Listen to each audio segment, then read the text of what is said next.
ಆತ್ಮೀಯ ವಿದ್ಯಾರ್ಥಿಗಳೇ, 10ನೇ ತರಗತಿಯ ಬೆಳಕು, ಪ್ರತಿಫಲನ ಮತ್ತು ವಕ್ರೀಭವನ ಅಧ್ಯಾಯದಲ್ಲಿ ಬರ್ತಕ್ಕಂಥ ವಾಕ್ಯ ರೂಪದ ಸಮಸ್ಯೆಗಳನ್ನು ಬಿಡಿಸೋಣ.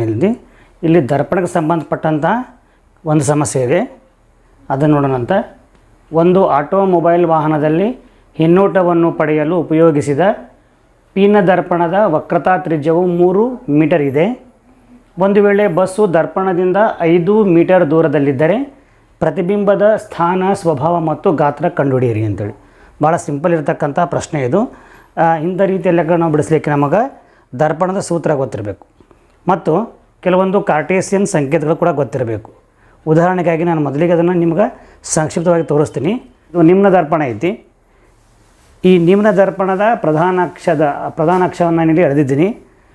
ಈ ನಿಮ್ನ ದರ್ಪಣದ ಎಡಭಾಗಕ್ಕೆ ಬರ್ತಕ್ಕಂಥ ಎಲ್ಲ ಬೆಲೆಗಳು ಅಂದರೆ ಈ ಅಕ್ಷದ ಗುಂಟೆ ಇರತಕ್ಕಂಥ ಇದು ಒಂದು ಅಕ್ಷ ಅಂತ ನಾನು ಪರಿಭಾವಿಸಿದರೆ, ಈ ದರ್ಪಣದ ಎಡಭಾಗದಲ್ಲಿ ಇರತಕ್ಕಂಥ ಎಲ್ಲ ಬೆಲೆಗಳು ಮೈನಸ್ ಬರ್ತಾವೆ. ದರ್ಪಣದ ನಂತರ ಬರ್ತಕ್ಕಂಥ ಬೆಲೆಗಳು ಪ್ಲಸ್ ಬರ್ತಾವೆ. ಅದು ಯಾವುದೇ ದರ್ಪಣ ಇರಲಿ, ಪಿನ ಇರಲಿ ಅಥವಾ ನಿಮ್ನ ಇರಲಿ. ನಾನಿಲ್ಲಿ ಎಕ್ಸಾಂಪಲ್ ನಿಮ್ನ ತೆಗೆದುಕೊಂಡಿದ್ದೀನಿ. ನಂತರ ಪ್ರಧಾನ ಅಕ್ಷದ ಮೇಲೆ ಬರ್ತಕ್ಕಂತಹ ಬೆಲೆಗಳೆಲ್ಲ, ಉದಾಹರಣೆಗಾಗಿ ಪ್ರಧಾನ ಅಕ್ಷದ ಮೇಲೆ ಬರ್ತಕ್ಕಂಥ ಎಲ್ಲ ಬೆಲೆಗಳು ಪ್ಲಸ್ ಬರ್ತಾವೆ, ಪ್ರಧಾನ ಅಕ್ಷದ ಕೆಳಗಡೆ ಬರ್ತಕ್ಕಂಥ ಬೆಲೆಗಳು ಮೈನಸ್ ಬರ್ತಾವೆ. ಹಾಗಾಗಿ ಯಾವಾಗಲೂ ದರ್ಪಣದಲ್ಲಿ ವಸ್ತು ದೂರ ಏನಿರುತ್ತಲ್ಲ ಯು, ಅದು ಯಾವಾಗಲೂ ಮೈನಸ್ ಇರುತ್ತೆ. ಅದೇ ರೀತಿ ಸಂಗಮ ದೂರ ಎಫ್, ಸ್ಮಾಲ್ ಎಫ್, ಅದು ಕೂಡ ಯಾವುದೇ ದರ್ಪಣ ಇರಲಿ, ಅದು ಕೂಡ ಒಂದು ಪೀನ ದರ್ಪಣ ಇತ್ತು ಅಂತಂದ್ರೆ ಅದು ಪ್ಲಸ್ ಇರುತ್ತೆ. ನಿಮ್ನ ದರ್ಪಣ ಇತ್ತು ಅಂತಂದ್ರೆ ಎಫ್ ಅಂತಕ್ಕಂಥದ್ದು, ಸಂಗಮ ದೂರ ಅಂತಕ್ಕಂಥದ್ದು ಮೈನಸ್ ಇರುತ್ತೆ. ಹಾಗಾಗಿ ನಾನು ಈ ಲೆಕ್ಕವನ್ನು ಯಾವ ರೀತಿ ಬಿಡಿಸಬೇಕು ಅಂಥೇಳಿ ಈಗ ನೋಡೋಣ ಅಂತ. ಈಗ ಈ ವಾಕ್ಯ ರೂಪದ ಸಮಸ್ಯೆಯಲ್ಲಿ ಕೊಟ್ಟಿರ್ತಕ್ಕಂಥ ಅಂಶಗಳನ್ನು ನಾವು ಗಮನಿಸೋಣ. ನಾನು ಮೊದಲಿಗೆ ಓದ್ತೀನಿ ನೋಡಿರಿ.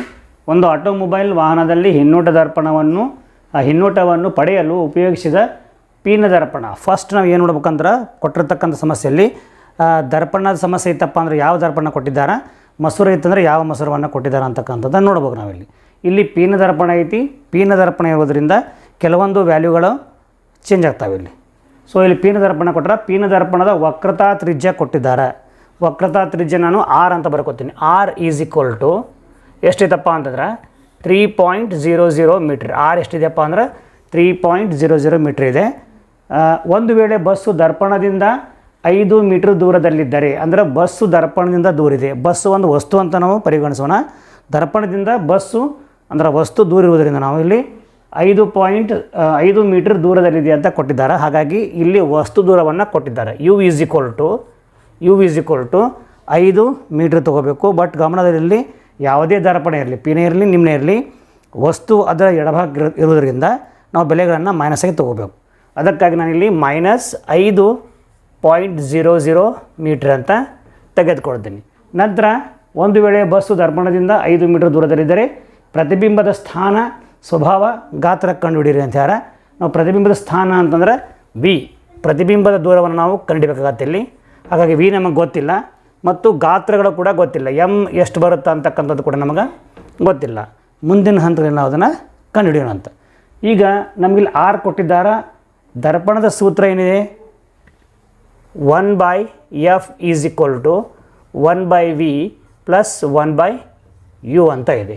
ಈಗ ನಮಗೆ ಬೇಕಾಗಿದ್ದು ಯಾವುದಿಲ್ಲಿ, ವಿ ಬೇಕಾಗೈತಿ.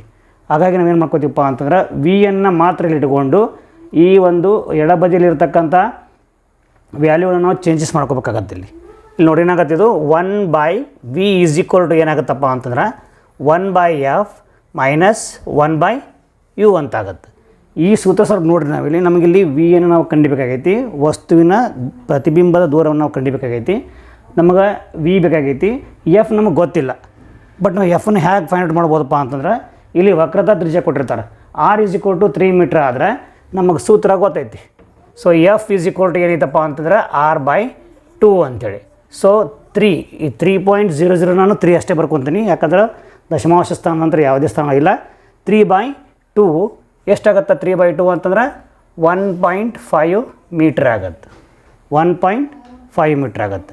ಇದನ್ನು ಈಗ ನಾವು ಇಲ್ಲಿ ಪ್ಲಸ್ ತೊಗೋಬೇಕು, ಮೈನಸ್ ತೊಗೋಬೇಕು ಅಂತಂದ್ರೆ ದರ್ಪಣವನ್ನು ಗಮನಿಸಬೇಕು. ದರ್ಪಣ ಪೀನ ದರ್ಪಣ ಆಗಿರೋದ್ರಿಂದ ನಾವು ಸಂಗಮ ದೂರವನ್ನು ಪ್ಲಸ್ನಲ್ಲೇ ತೆಗೆದುಕೊಳ್ಬೇಕು. ಹಾಗಾಗಿ ಇಲ್ಲಿ ಬರ್ಕೋತೀವಿ ನೋಡಿರಿ. F is equal to plus 1.5 metre ಅಂತ ಬರ್ಕೊಂತೀನಿ. ನಂತರ ಬೆಲೆಗಳನ್ನು ನಾವು ಇದ್ರಾಗ ಆದೇಶ ಮಾಡ್ಕೊತ ಹೋಗಬೇಕು. 1/v = 1/1.5. ಯಾಕಂತಂದ್ರೆ ಎಫ್ ಎಷ್ಟು ಬಂದೈತೆ ನಮಗೆ 1.5 ಬಂದೈತಿ. ಸೊ ಇಲ್ಲಿ ಪ್ಲಸ್ ಬರೀತಕ್ಕಂಥ ಅವಶ್ಯಕತೆ ಇಲ್ಲ, ಪ್ಲಸ್ ಬರದೇ ಇದ್ರೂ ಕೂಡ ಅದು ಪ್ಲಸ್ ಅಂತಲೇ ಗೊತ್ತಾಗುತ್ತೆ. -1 ಯು ಎಷ್ಟು ಕೊಟ್ಟಿದ್ದಾರೆ ಅವರು -5 ಮೀಟ್ರ್ ಅಂತ ಕೊಟ್ಟಿದ್ದಾರೆ. ನಾನು ಇಲ್ಲಿ 5.00 ಬರೆಯಂಗಿಲ್ಲ, 5 ಅಷ್ಟೇ ಬರ್ಕೋತೀನಿ. ಸೊ ಇಲ್ಲಿ ನಾನು -5 ಅಂತ ಬರ್ಕೋತೀನಿ. ಇದು ನಾನು ಸಿಂಪ್ಲಿಫೈ ಮಾಡ್ತೀನಿ ನೋಡಿರಿ. 1/v = 1/1.5 minus into minus plus 1/5 ಆಕೈತಿ. ಸೊ ಈ ರೀತಿ ಬಂದಾಗ ನಮಗೆ ಸ್ವಲ್ಪ ಲಸ ತೆಗಿತಕ್ಕಂಥದ್ದು ಭಾಳಷ್ಟು ಕಷ್ಟ ಆಕೈತಿ. ಈ ರೀತಿ ಬಂದಾಗ ಏನಾಗುತ್ತೆ, ದಶಮಾಂಶಗಳು ಬಂದಾಗ ಲಸ ತೆಗಿತಕ್ಕಂಥ ವಿಧಾನ ಸ್ವಲ್ಪ ಕಷ್ಟ ಆಕೈತಿ. ನಾನು ಇದು ಒಂದು ಭಿನ್ನರಾಶಿಗೆ ಮಾತ್ರ ಯಾವ ರೀತಿ ಬರ್ಕೋತೀನಿ ನೋಡಿರಿ. ಇದನ್ನು ದಶಮಾಂಶದಾಗ ಇರ್ತಕ್ಕಂಥ ಸಂಖ್ಯೆ ನಾನು ಪೂರ್ಣ ಸಂಖ್ಯೆ ಮಾಡಬೇಕಂದ್ರೆ ಇದಕ್ಕೆ 10ರಿಂದ ಗುಣಿಸ್ತೀನಿ. ಛೇದಕ್ಕೆ 10ರಿಂದ ಗುಣಿಸಿದ್ರೆ ಅಂಶಕ್ಕೂ ಕೂಡ ಎಷ್ಟರಿಂದ ಗುಣಿಸ್ಬೇಕಾಗತ್ತೆ, 10ರಿಂದ ಗುಣಿಸ್ಬೇಕಾಗತ್ತೆ. ಸೊ ನೋಡಿರಿ, 1 10 10, 1.5 10 15 ಆಗುತ್ತೆ. ಸೊ ಇದು ನಾನು ಯಾವ ರೀತಿ ಬರ್ಕೋತೀನಿ ಅಂತಂದ್ರೆ 1/v = 10/15 ಅಂತ ಬರ್ಕೋತೀನಿ. ಈ ರೀತಿ ಯಾಕೆ ಬರ್ಕೋತೀನಿ ಅಂತಂದರೆ ಇಲ್ಲಿ ನೀವು ತೋರಿಸ್ತೀನಿ ನೋಡಿಲ್ಲಿ. 1/1.5 ನಾನು ಏನು ಮಾಡ್ತಾಯಿದ್ದೀನಿ, 10/10 ಅಂದ್ರೆ ಅಂಶಕ್ಕೂ ಕೂಡ 10ರಲ್ಲೇ ಗುಣಿಸ್ತಾ ಇದ್ದೀನಿ, ಛೇದಕ್ಕೂ ಕೂಡ 10ರಲ್ಲೇ ಗುಣಿಸ್ತಾ ಇದ್ದೀನಿ. ಸೊ 1 10s 10, 1.5 × 10 ಏನಾಗುತ್ತಪ್ಪ ಅಂತಂದ್ರೆ 15 ಆಗುತ್ತೆ. ಸೊ ಇಲ್ಲಿ ಏನಾಗುತ್ತೆ, ಇದನ್ನು ನಾನು ಸಿಂಪ್ಲಿಫೈ ಮಾಡಿದಾಗ 10/15 ಬರ್ತಾ, ಅದನ್ನು ಇಲ್ಲಿ ಬರೆದೀನಿ. ಯಾವುದೇ ರೀತಿ ಬೆಲೆಯಲ್ಲಿ ವ್ಯತ್ಯಾಸ ಆಗಲ್ಲ. 1/v = 10/15 ಪ್ಲಸ್ 1/5 ಅಂತ ಆಗುತ್ತೆ. ಈಗ 15 ಮತ್ತು 5ರ ಲಸವನ್ನು ನಾವು ಕಂಡುಹಿಡಿಯಬೇಕು. ನಿಮಗೆ ನಾನು ಕೇಳೀನಿ ಯಾವ ರೀತಿ ಕಂಡುಹಿಡಿಬೇಕು ಅಂತೇಳಿ. ಈ ಎರಡು 15 ಮತ್ತು 5ರಲ್ಲಿ ದೊಡ್ಡದು ಯಾವ ಸಂಖ್ಯೆ, 15 ದೊಡ್ಡದಿರುತ್ತೆ.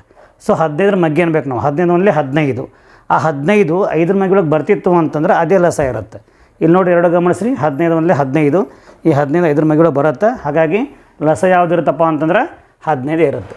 ಸೊ ನಾನು ಇಲ್ಲಿ ಲೆಕ್ಕ ಮುಂದೆ ಬರಿತಾ ಇದ್ದೀನಿ ನೋಡಿರಿ. 1/v = ಲಸ ಎಷ್ಟು ಬರೀತೀನಿ ನಾನು, 15 ಅಂತ ಬರೀತೀನಿ. ಸೊ ಈ 15 ಲಸ ಇಲ್ಲಿ ಬಂತು. ಈಗ ಸೊ 15 ಲಸ ಬಂತಲ್ಲ, ಈ ಛೇದದಲ್ಲಿ 15 15 ಎಷ್ಟಲೇ 15 ಬಂತು, 15 ಒಂದಲೇ ಬಂತಲ್ಲ. ಆ 1 ಅನ್ನೋದನ್ನು ನಾನು ಈ ಅಂಶದ ಮೇಲೆ ಇಟ್ಟು ಗುಣಾಕಾರ ಮಾಡ್ತೀನಿ, 1 ಅಂತ ಇಲ್ಲಿ ಬರೀತೀನಿ. ಅದೇ ರೀತಿ 5 ಎಷ್ಟಲೇ 15 ಬರುತ್ತಾ, 5 3ಲೇ 15 ಬರುತ್ತೆ. ಆ 3ಲೇ ಅಂತಕ್ಕಂಥದ್ದನ್ನು ಇದೇ ಅಂಶದ ಮೇಲೆ ಇಲ್ಲಿ ನಾನು ಬರ್ಕೊಂಡಿದ್ದೀನಿ. ಇವನ್ನೆರಡು ನಾವು ಗುಣಾಕಾರ ಮಾಡ್ಬೇಕು ನಂತರ. ಸೊ 10 ಒಂದಲೇ ಏನಾಯ್ತಪ್ಪ ಅಂತಂದ್ರೆ ಇಲ್ಲಿ 10 ಒಂದಲೇ 10 ಪ್ಲಸ್ 3 ಒಂದಲೇ 3, ಎರಡು ಸೇರಿ ಆಯ್ತು ನೋಡಿರಿ. 1/v = 13/15. ಈಗ ನಮಗೇನು ಬೇಕಾಗೈತೆ, ವಿ ಬೇಕಾಗೈತಿ. ಸೊ ನಾನು ಬರೀ ಏನು ಮಾಡ್ತೀನಿ, v/1 ಅಂತ ಬರ್ಕೋತೀನಿ. ಅಂದರೆ ಇದನ್ನು ರೆಸಿಪ್ರೋಕಲ್ ಮಾಡಿದ್ದು ವ್ಯತ್ಕ್ರಮ ಮಾಡ್ಕೋತೀನಿ. v/1 = ಏನಾಗುತ್ತೆ, 15/13 ಅಂತ ಆಗುತ್ತೆ. ಇದ್ರ ಬೆಲೆ ಎಷ್ಟು ಬರುತ್ತೆ, v = 1.15 ಮೀಟರ್ ಬರುತ್ತೆ. ಸೊ ನಮಗೆ ಈಗೇನು ಬಂತು, ಪ್ರತಿಬಿಂಬ ಎಷ್ಟು ದೂರದಲ್ಲಿ ಮೂಡುತ್ತೆ ಅಂತಕ್ಕಂಥದ್ದು ಗೊತ್ತಾಯಿತು. v = 1.15 ಮೀಟರ್ ಬಂತು. ಈಗ ನಾವು ಗಾತ್ರವನ್ನು ಕಂಡಿಬೇಕು.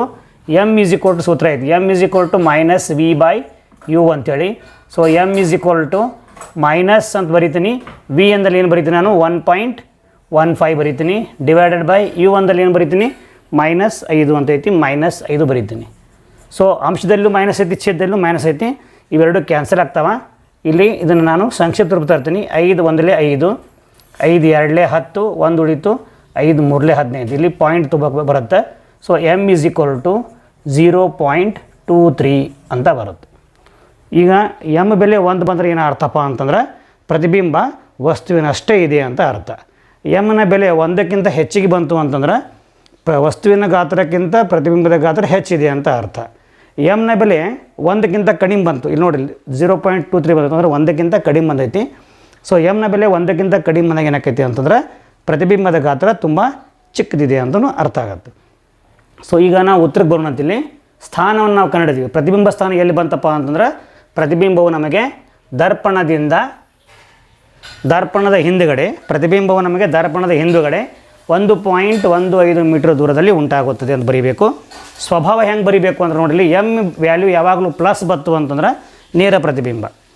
m ವ್ಯಾಲ್ಯೂ ಯಾವಾಗಲೂ ಪ್ಲಸ್ ಬತ್ತು ಅಂದ್ರೆ ಅರ್ಥ ಏನದು, ನೇರ ಪ್ರತಿಬಿಂಬ. ವಿನ ಬೆಲೆ ಯಾವಾಗಲೂ ಪ್ಲಸ್ ಬತ್ತು ಅಂತಂದ್ರೆ ಅದು ಮಿಥ್ಯ ಪ್ರತಿಬಿಂಬ. ಇಲ್ಲಿ ನೋಡಿರಿ ವಿನ ಬೆಲೆ +1.5 ಬಂದೈತೆ, ಹಾಗಾಗಿ ಇದು ಮಿಥ್ಯ ಪ್ರತಿಬಿಂಬ. ಎಮ್ನ ಬೆಲೆ +0.23 ಬಂದಿರೋದ್ರಿಂದ ಇದು ನೇರ ಪ್ರತಿಬಿಂಬ. ಹಾಗಾಗಿ ನಾವು ಏನು ಬರಿಬೋದಪ್ಪ ಅಂದ್ರೆ ಪ್ರತಿಬಿಂಬವು ಮಿಥ್ಯ ಮತ್ತು ನೇರವಾಗಿರುತ್ತದೆ ಅಂತ ಬರೀಬೇಕು. ಪ್ರತಿಬಿಂಬದ ಗಾತ್ರ ಎಮ್ ನೋಡ್ಕೊಂಡು ನಾವು ಬರೀಬೇಕಾಗತ್ತೆ. ಪ್ರತಿಬಿಂಬದ ಗಾತ್ರ ವಸ್ತುವಿನ ಗಾತ್ರಕ್ಕಿಂತ 0.23ರಷ್ಟು ಚಿಕ್ಕದಾಗಿದೆ ಅಂತ ಬರೀಬೇಕು. ಸೊ ಇದು ಈಸಿಯಾಗಿ ಬಿಡಿಸ್ತಕ್ಕಂಥ ಲೆಕ್ಕ. ನಿಮ್ಗೆ ಯಾವುದಾದ್ರು ಮತ್ತು ಲೆಕ್ಕಗಳು ಬರ್ತಾಯಿದ್ಲಪ್ಪ ಅಂತಂದ್ರೆ ಕಮೆಂಟ್ ಬಾಕ್ಸಲ್ಲಿ ಆ ಲೆಕ್ಕಗಳನ್ನು ಹಾಕಿರಿ, ನಾನು ಅದನ್ನು ಬಿಡಿಸಲಿಕ್ಕೆ ಪ್ರಯತ್ನ ಪಡ್ತೀನಿ. Thank you.